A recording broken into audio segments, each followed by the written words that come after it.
కబ్జాదారుల భరతం పడుతున్నారు. కాంగ్రెస్ లో చేరిన వదలని కరీంనగర్ పోలీసులు. హస్తం పార్టీలో చేరిన జెడ్పీటీసీ భర్త రవీందర్ అరెస్టు. 2 కార్పొరేటర్లు 6 కార్పొరేటర్ భర్తలు కూడా కటకటాల్లోకి. 1700 ఫిర్యాదులపై దర్యాప్తు. భయంతో పొన్నం వద్దకు కార్పొరేటర్లు. కేసుల్లో జోక్యానికి మంత్రి ససెమిరా.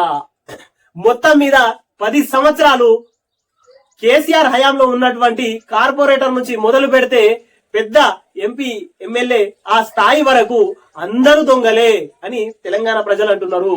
వీళ్ళు దాచినటువంటి డబ్బులు లేదా వీళ్ళు దాదాగిరి చేసి గుండాయుధం చేసి భూకబ్జాలు చేసినటువంటి భూముల కేసుల్లో ప్రతి కేసులలో ప్రతి దానికి తెగబడి అప్పుడు ఉన్నటువంటి బీఆర్ఎస్ నాయకులు ఎంతకంటే అంతకు తెగబడ్డారు. వీళ్ళని కాపాడుకోవడానికి ఇప్పుడు కాంగ్రెస్ లోకి చేరుతున్నారు. అయినా కాంగ్రెస్ పాత కార్యకర్తలు గాని కాంగ్రెస్ వర్గం గాని ఇంకా గట్టిగానే ఉంది కాబట్టి ఇందులో చేరిన తర్వాత కూడా వాళ్ళను వదలట్లేదు. ఇప్పుడు తమ స్వలాభాల కోసం బీఆర్ఎస్ ల నుండి ఇతర పార్టీల నుంచి కాంగ్రెస్ లోకి వలసలు ఎక్కువగా అయిపోయినాయి. అన్ని నియోజకవర్గాల్లో తెలంగాణలోని 119 నియోజకవర్గాల్లో ఇదే పరిస్థితి. వాళ్ళు అక్కడ బీఆర్ఎస్ లో చేసినటువంటి తప్పులని మళ్ళీ కాంగ్రెస్ లోకి వచ్చి చేరంగానే ఆ తప్పులని వెళ్ళిపోతాయి అని వాళ్ళు అనుకుంటున్నారు. కానీ వీళ్ళంతా మూర్ఖులు లేరు. పాత కాంగ్రెస్ కార్యకర్తలు ఎవరైతే ఉన్నారో వాళ్ళకు వదిలిపెట్టట్లేదు. ఖచ్చితంగా మీరు తప్పు చేస్తే శిక్ష పడాల్సిందే.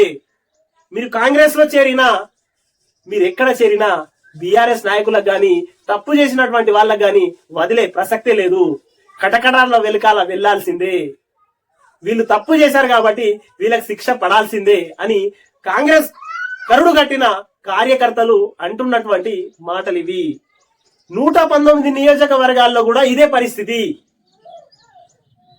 బీఆర్ఎస్ లో చలామణైన కార్పొరేటర్ నుంచి మొదలు పెడితే పెద్ద ఎంపీ ఎమ్మెల్యే స్థాయి వరకు కూడా తప్పులు చేసి ఇందులోకి వచ్చి దాచుకుందామని అనుకుంటున్నారు. కానీ కాంగ్రెస్ పార్టీ వాళ్లకు వదిలిపెట్టదు. ఖచ్చితంగా కటకటాల్లోకి పంపించడానికి కాంగ్రెస్ పార్టీ వాళ్ళు చేసినటువంటి తప్పే వాళ్ళకు కాంగ్రెస్ పార్టీ ఏలెత్తి చూపించి పంపిస్తది అంటూ తెలంగాణ సమాజం అనుకుంటున్నది.